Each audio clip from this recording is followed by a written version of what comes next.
The rugby world has been hit with concerning news that could have significant implications for both Japanese club rugby and the Springboks 2026 test season. Pieter-Steph du Toit, the talismanic Springbok flanker and two-time World Rugby Player of the Year, is facing another extended spell on the sidelines after his Japanese club Toyota Verblitz confirmed he will be returning to South Africa to undergo surgery. The announcement has sent shockwaves through the rugby community, particularly given the timing and the cruel nature of what appears to be another setback for one of the game's most decorated players. Toyota Verblitz released a statement confirming that du Toit has suffered a long-term injury, though the exact nature of the problem has not been disclosed to the public.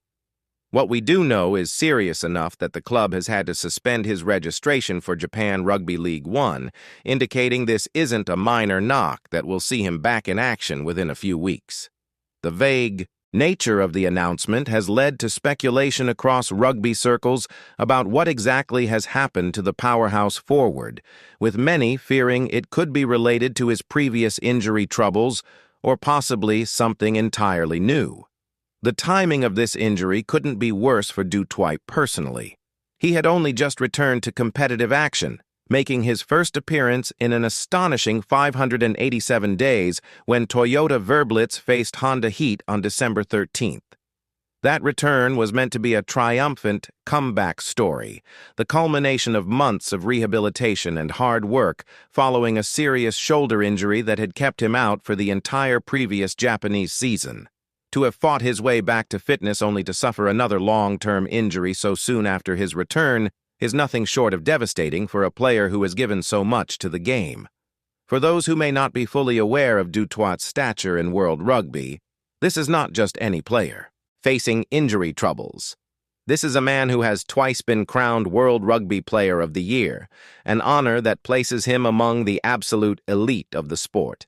His performances for the Springboks have been nothing short of exceptional, combining brutal physicality with remarkable skill and an unmatched work rate that has made him one of the most valuable players in the South African setup. His ability to impact games on both sides of the ball, his leadership qualities, and his sheer presence on the field make him almost irreplaceable in the Springbok system. The injury represents a significant blow for Toyota Verblitz at a time when they desperately need their star players available. The club is currently languishing in 10th position on the Japan Rugby League One table with just one victory from their opening 5 matches. These are troubling times for a franchise that boasts considerable resources and coaching expertise. The club is led by former All Blacks head coach Ian Foster, with the legendary Steve Hansen serving as director of rugby. Having 2 coaches with such impressive credentials and experience at the highest levels of the game makes their current league position all the more surprising and concerning. Hansen and Foster between them have decades of experience at the pinnacle of international rugby.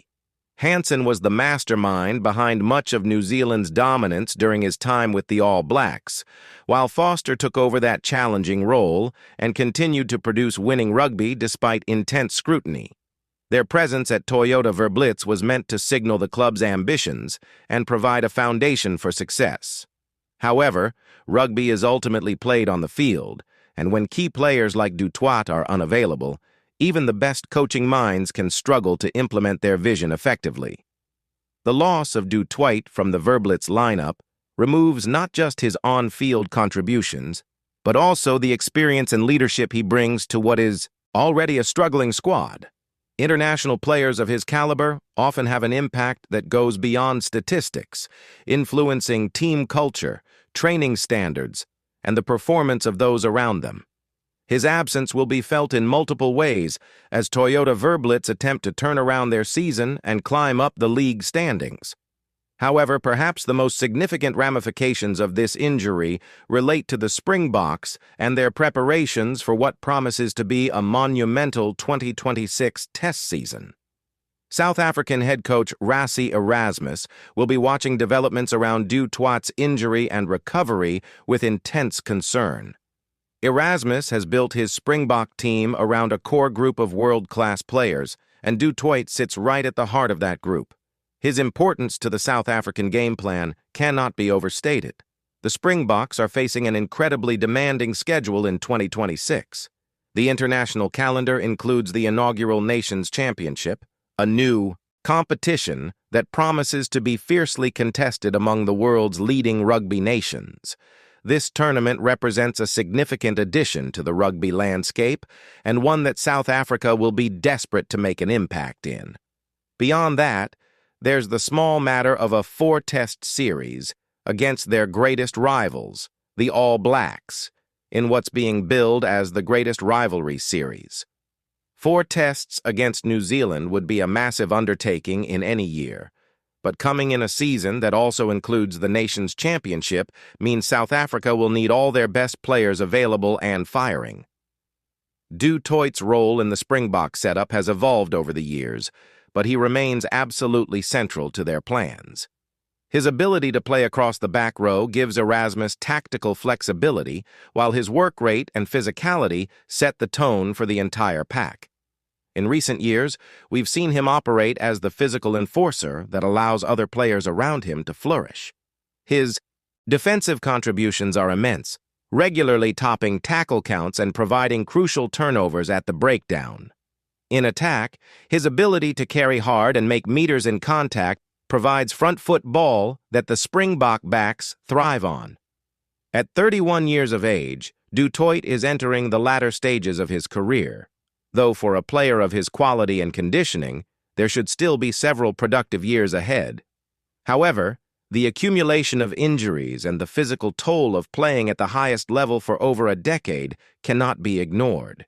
Each injury and each surgery carries risks, not just of complications, but of extended recovery times and the potential for reduced effectiveness upon return. Erasmus and the Springbok medical team will be acutely aware of these factors as they monitor toit's situation. The decision to have surgery in South Africa rather than Japan suggests the injury requires specialist attention, possibly from medical professionals who have worked with toit previously and understand his medical history. South African rugby has developed excellent sports medicine facilities over the years, and many of the country's top players have established relationships with specific surgeons and rehabilitation specialists. The familiarity and trust that comes from these existing relationships can be crucial in ensuring the best possible outcome from surgery and the subsequent recovery process. What remains uncertain is the timeline for toit's return to action. The fact that Toyota Verblitz has suspended his registration suggests they're not expecting him back anytime soon, at least not for their current season. This raises questions about whether he'll be available for the start of South Africa's test season. The mid-year internationals typically begin in June or July, giving toit roughly 5 to 6 months from now to undergo surgery, complete his rehabilitation, and return to match fitness. Whether that's achievable depends entirely on the nature of the injury and how the surgery and recovery progress. Rugby fans around the world will be hoping for positive news in the coming weeks once more details emerge about the specific injury and the expected recovery timeline. Toit has shown remarkable resilience throughout his career, overcoming previous injuries and setbacks to return to the highest level of performance. His professionalism and dedication to his rehabilitation work are well known, and these qualities will be tested once again as he embarks on another journey back to fitness. For the Springboks, the injury creates both challenges and opportunities. While losing a player of toit's quality is undoubtedly a blow, it also opens the door for other players to step up and stake their claim for a regular starting position. South African rugby has always prided itself on its depth, particularly in the forward pack, and this situation will test that depth. Players who have been waiting in the wings for their opportunity will now get the chance to show what they can offer at test level. The coming months will be crucial for toit as he undergoes surgery and begins what will likely be a lengthy rehabilitation process. The entire rugby community will be watching and hoping for a successful outcome that sees one of the game's great players return to full fitness. For now, though, Both Toyota Verblitz and the Springboks must plan for an extended period without their talismanic forward, a scenario that presents significant challenges for both club and country as they navigate their respective campaigns in the months ahead.